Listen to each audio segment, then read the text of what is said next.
नमस्कार, मी Ranjana. Home cook Ranjana चॅनलवरती आपल्या सर्वांचं पुन्हा एकदा मनापासून स्वागत आहे. माझ्या चॅनलवरती तुम्ही नवीन असाल तर होम कुक रंजना चॅनलला सबस्क्राईब करा आणि बाजूचं बेल आयकॉन सुद्धा प्रेस करा, म्हणजे माझ्या येणाऱ्या रोजच्या नवीन जुन्या रेसिपीचं नोटिफिकेशन तुम्हाला मिळेल. तुम्ही माझ्या चॅनलला एकदा भेट द्या. व्हेज नॉनव्हेज पदार्थांची बरीचशी प्लेलिस्ट मी खाली डिस्क्रिप्शन बॉक्समध्ये दिलेली आहे, तुम्ही चेक करू शकता. एखादी रेसिपी तुम्हाला आवडली तर जरूर करून बघा आणि कमेंट करायला विसरू नका. आजची आपली रेसिपी होणार आहे मैदा न वापरता मी बिस्किट सारखेच लागणारे शंकरपाळे इथे मी बनवणार आहे. तर खूप सोपी पद्धत इथे दाखवणार आहे. झटपट हे शंकरपाळे होतात आणि खरंच सांगते बिस्किट सारखेच लागतात. चला तर मग रेसिपीला सुरुवात करूया. एक मी पसरट भांड इथं घेतलेलं आहे. तुम्ही मेजरमेंटसाठी कप वापरा किंवा भांड कुठलंही वापरा. मी इथे कपाच्या मापाने तुम्हाला दाखवते. हे आहे रेग्युलर आपल्या चपातीचं पीठ आहे गव्हाचं.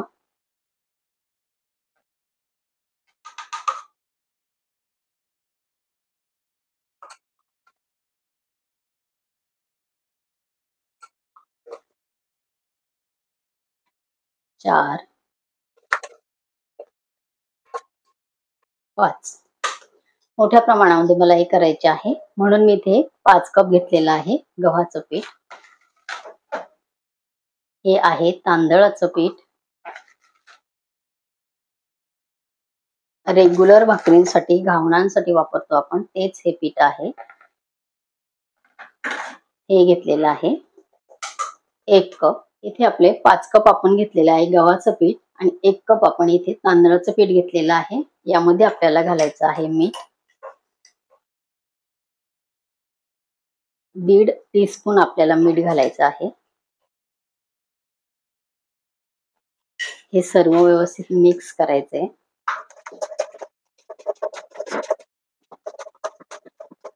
हे मिक्स झालेलं पीठ आपण बाजूला ठेवून देऊ. एक पातेलं मी इथे घेतलेलं आहे. घट्ट तूप आहे हे 2 चमचे घेणार आहे. यामध्ये आपल्याला तेल घ्यायचं आहे.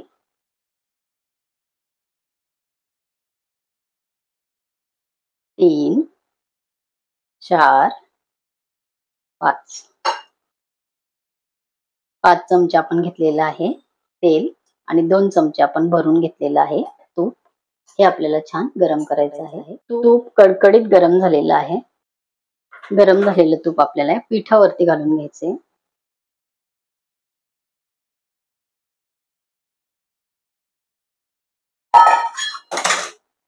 गरम आहे त्यामुळे चमचा किंवा कांद्याच्या साहाय्याने आता आपल्याला मिक्स करायचंय.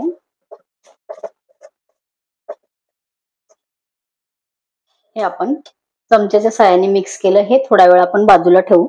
आता इथे हे जे गरम पातेलं आहे तेल आणि तूप गरम केलेलं, तर या पातेल्यामध्ये आता आपल्याला घ्यायचं आहे 1 कप मी घेतलेला आहे गूळ. 1/4 घ्यायचे आहे साखर.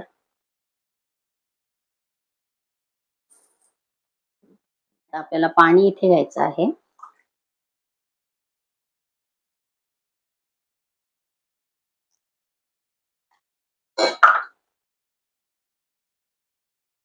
एक कप आपण टाकलेला आहे. पुन्हा आता 1/4 कप आपण इथे पाणी घेतलेलं आहे आणि हे आता आपल्याला याच्यातलं साखर आणि गूळ व्यवस्थित विरघळवून घ्यायचं आहे. एवढं पाणी आपल्याला हे गरम करायचं आहे.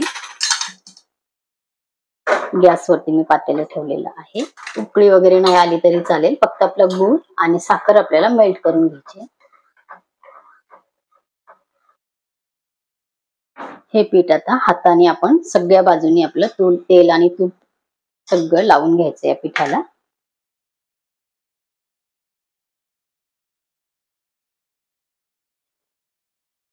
सर्व पिठाला मी तेल आणि तूप आहे जे आपण गरम करून टाकलेलं आहे ते लावून घेतलेलं आहे. हे बघा असं आपले इथे पीठ तयार होतं. व्यवस्थित सर्व बाजूने आपल्याला हे गाठी मोडून घ्यायचे आहेत.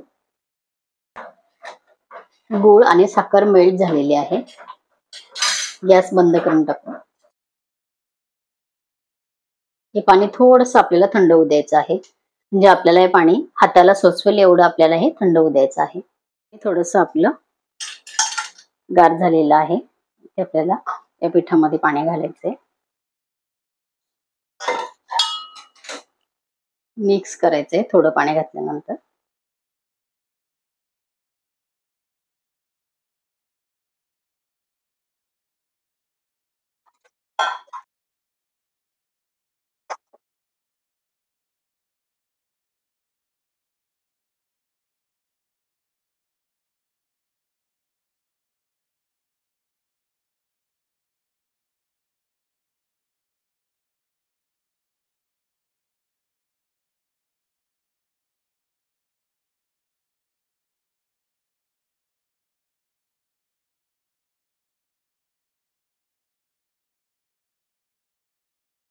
आता आपण गोळा मळायला थोडंसं आपल्याला थंड पाणी घ्यायचंय. थंड म्हणजे आपलं रूम टेम्परेचरचं पाणी, जे रेग्युलर आपण पीठ मळायला वापरतो ते पाणी आपल्याला घ्यायचंय.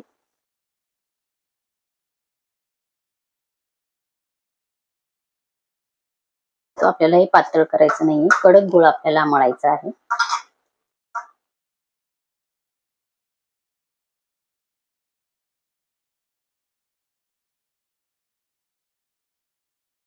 इथे आपला उंडा मळून झालेला आहे.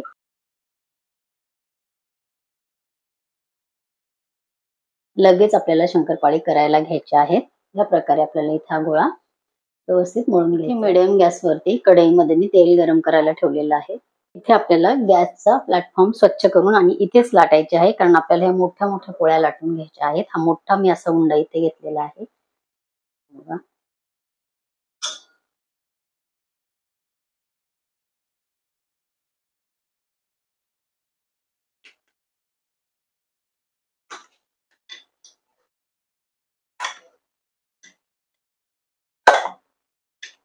पातळ पोळी आपल्याला लाटायची आहे.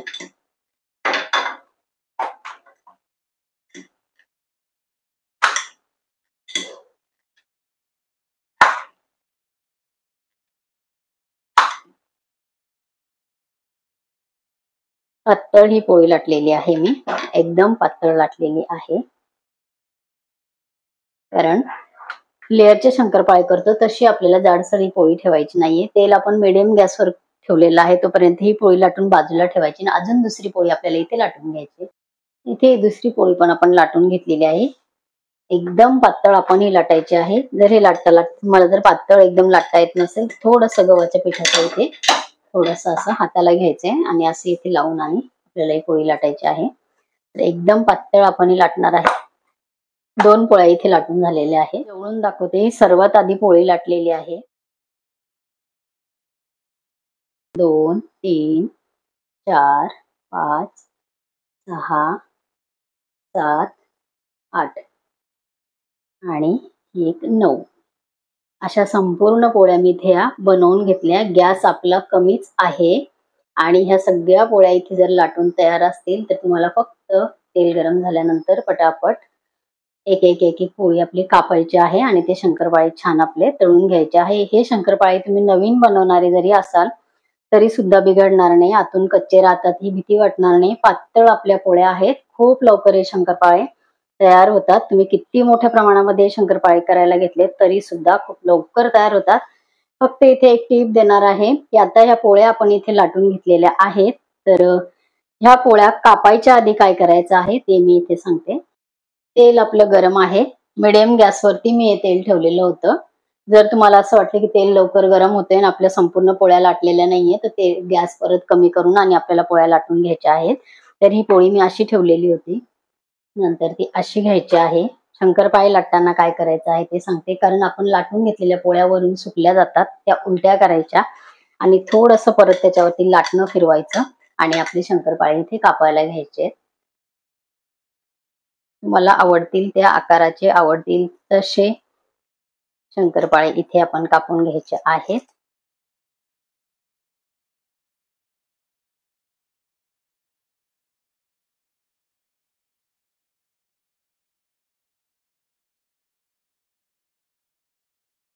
एका पोळीचे शंकरपाळे आपले कापून झालेले आहेत. आता आपली कढई गरम झालेली आहे, तेल गरम झालेलं आहे. शंकरपाळे अलगद आपल्याला झाऱ्यावर घेऊन सोडायचे किंवा हाताने जरी तुम्ही टाकलात तरी सुद्धा चालते. कढई जशी जेवढी लहान मोठी असेल त्याप्रमाणे ते शंकरपाळे टाकायचे. एका पोळीच्या शंकरपाळे मी एका वेळेला हे टाकलेले आहे. तेलाचं प्रमाण इथे जास्त आहे, त्यामुळे वरती तरंगून येईपर्यंत ह्याला कालथा लावायचा नाही.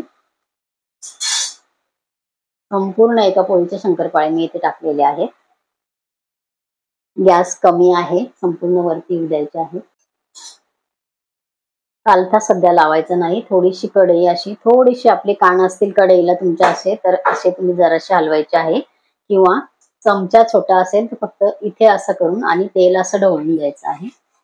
कढई उचलायचं तुम्हाला नसेल तर रिस्की काम आहे, उचलू नका. धाऱ्या किंवा छोटा टीस्पून असतो तो ह्या तेलामध्ये फक्त असा गोल गोल फिरवायचा आहे. गॅस आता लो पेक्षा थोडासा जास्ती वाढवायचा आहे. एकदम फुल गॅसवर शंकरपाळी करायची नाही. सारख्या कलरचे शंकरपाळी तळण्यासाठी टीस्पूनच्या साहाय्याने किंवा धाऱ्याच्या साहाय्याने फक्त तेलामध्ये असं ढवळत राहायचं आहे.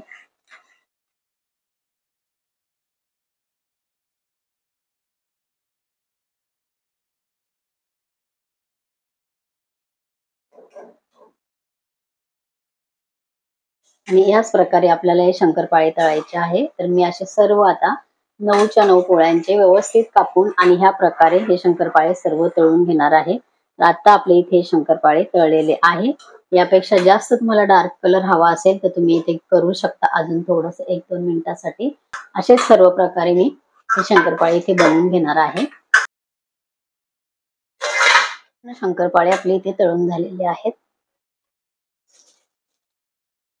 शंकरपाळी आपली तयार झालेली आहेत.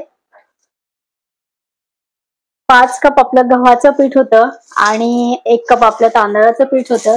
खूप पटकन हे शंकरपाळे होतात. मला 1.5 ते पावणे 2 तास लागलेले आहे, कारण एकदम फुल गॅसवर हे तळायचे नाही, लो मीडियम करत हे आपल्याला शंकरपाळे छान तळायचे आहे. शंकरपाळ्याची रेसिपी तुम्हाला कशी वाटली कमेंट जरूर करा.